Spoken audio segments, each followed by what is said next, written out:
시작하기 전에 먼저 증례를 하나 말씀드릴게요. 55세 여자 환자분이시고 전신의 무기력 그리고 의식이 저하돼서 응급실로 내원을 했고요. 내원을 해서 이제 피 검사하고 이제 뇌 CT, MRI 찍었는데 뇌 CT나 MRI에서는 구조적인 이상은 없었습니다. 왔을 때 혈당도 110으로 정상이었는데 혈액 검사에서 나트륨 수치, 이 소금 수치가 115로 크게 감소돼 있었거든요. 정상이 한 135가 제일 이게 낮은 하한 수치인데 그거보다 한 20 가까이 크게 떨어져 있었죠. 응급실 오고 나서 이제 발작, 전신이 뻣뻣해지고 떨리는 강직 간대 발작이 발생했고 1분 지나서 멈췄고 30분 지나서 환자는 의식이 회복됐습니다. 이런 경우에 이 환자는 태어나서 처음으로 발작을 했는데 뇌전증인 건지 재발을 막기 위해서 항경련제 약물 치료를 해야 되는 건지 이런 것에 대한 고민이 필요하겠죠. 이것과 관련된 내용으로 오늘 준비를 했습니다. 그래서 먼저 용어를 말씀드릴 텐데 발작이 뭔지는 다들 아실 겁니다. 뇌에 잘못된 전기 신호가 너무 과다하게 나타나서 나타나는 모든 증상과 징후를 얘기하는 것이 되겠고요. 한쪽 손이 떨릴 수도 있고 감각 이상으로 나타날 수 있고 이상한 기분들도 나올 수 있고 가장 극단적으로 심한 경우에는 정신 잃고 쓰러져서 몸이 뻣뻣하고 이제 떨리는 전신 강직 간대 발작이 나타날 수도 있죠. 특별한 이유 없이도 반복적으로 나타나는 그런 뇌 질환을 우리가 이제 뇌전증,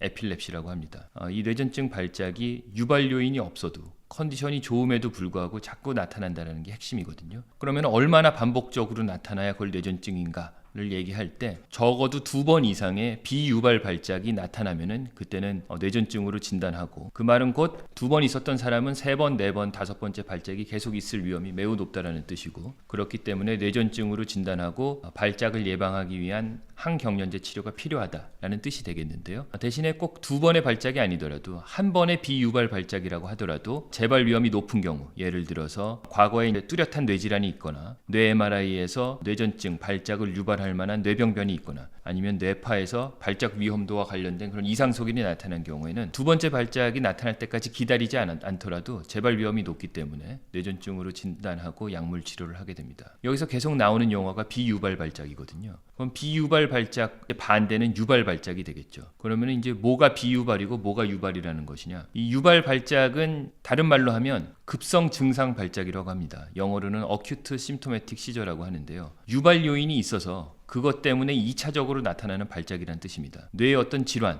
또는 이제 뇌의 손상이 있고 나서 그 직후에 나타나는 발작 아니면은 가역적인 어떤 다른 원인에 의해서 유발되는 발작을 얘기하는 것인데요. 전자의 같은 경우는 대표적인 게 뇌의 어떤 구조적인 이상 흔히 뇌출혈 아니면 이제 뇌경색 아니면 두부외상 직후에 발생하는 발작 같은 경우가 되겠고 가역적인 원인에 의해서 유발되는 것은 전해질 이상이라던가 다른 대사 이상으로 나타나는 경우 아니면 독성 물질을 섭취한다던가 아니면 약물 부작용에 의해서 유발되는 발작 이런 경우를 유발 발작 또는 급성 증상 발작이라고 합니다. 그러면 그와 반대되는 비유발 발작은 뭐냐? 발작을 유발할 만한 뚜렷한 유발 요인 없이 발작을 한 겁니다. 컨디션도 좋고 혈액 검사도 괜찮고 뇌병변도 없는데 발생한 발작을 얘기하는 거죠. 뇌질환이 있고 나서 뇌손상이 있고 나서 급성기가 지났고 그 유발 발작이 나타날 만한 시기가 충분히 지나고 나서 발생한 발작도 비유발 발작에 해당이 됩니다. 예를 들어서 65세 남성 환자분이 뇌경색이 발생을 해서 우측 편마비가 왔고 실어증이 왔습니다. 한 3주 정도 입원 치료를 받았고 어느 정도 회복이 돼서 안정이 돼서 퇴원을 했고 그러고 나서 1개월 뒤에 별다른 이슈 없이 발작이 일어났다. 이 경우에는 비유발 발작에 해당이 되거든요. 물론 과거에 뇌경색이 있었지만 뇌경색 발생한 당일에 생긴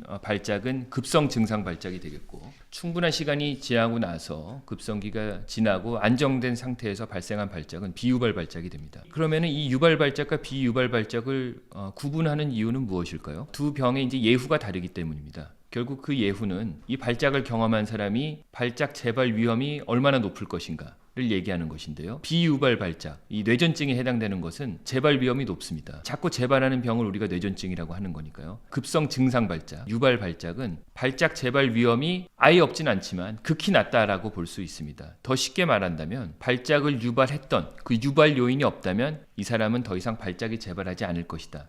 라는 뜻이 되겠고 그 말은 곧 기저질환이 해결이 된다면 이 사람은 발작 재발이 없을 거기 때문에 굳이 장기간에 항경련제 치료를 할 필요가 없다라는 뜻이 되겠죠. 이거는 분명히 이제 뇌전증과는 다른 개념이기 때문에 그것을 잘 알고 있어야 됩니다. 급선 뇌질환 또는 이제 뇌손상 이 대표적인 원인인데 거기에 이제 포함되는 것이 뇌경색, 뇌출혈, 두부외상, 세균 수막염과 같은 중추신경계 감염병도 이런 급성기에 발작을 유발할 수 있습니다. 직후에 생기는 것은 24시간 이내 뇌경색이 오고 나서 동시에 아니면은 그날 당일에 발생한 것은 이제 직후에 발생한 이미디어트 시저라고 하고요. 보통 7일 이내를 이제 조기 얼리 시저라 그래서 이런 것도 다 급성 유발 발작의 하나로 볼 수 있는데 병마다 그 타임 윈도우는 조금씩 다릅니다. 다른 카테고리가 대사성, 독성, 다른 기타 전신 질환에 의해서 유발되는 발작이 있는데 요거는 잘 알아두시면 좋습니다. 대표적인 대사성 원인이 이 혈당과 관련된 것인데요. 저혈당이 발작을 유발하는 것은 잘 알고 계실 텐데 혈당이 오히려 너무 올라가는 고혈당도 이 발작의 대표적인 유발 요인 중에 하나입니다. 막상 환자분들 중에서 이 고혈당이 발작을 유발시킨다는 것은 모르는 경우가 많기 때문에 당뇨병을 앓고 계신다면 염두에 두시면 좋겠고요. 또 여러 가지 전해질 중에서 나트륨 수치가 너무 떨어지는 저나트륨 혈증도 중요한 유발인자가 되겠고 또 칼슘 수치가 너무 낮은 경우도 있습니다. 알코올 금단, 장기간 만성적으로 알코올을 섭취하던 분이 갑자기 어떤 이유에서라도 알코올 섭취를 중단하게 되면 하루 이틀 뒤에 이 금단 발작이 나타날 수가 있는데 생각보다 심한 형태로도 나타날 수 있기 때문에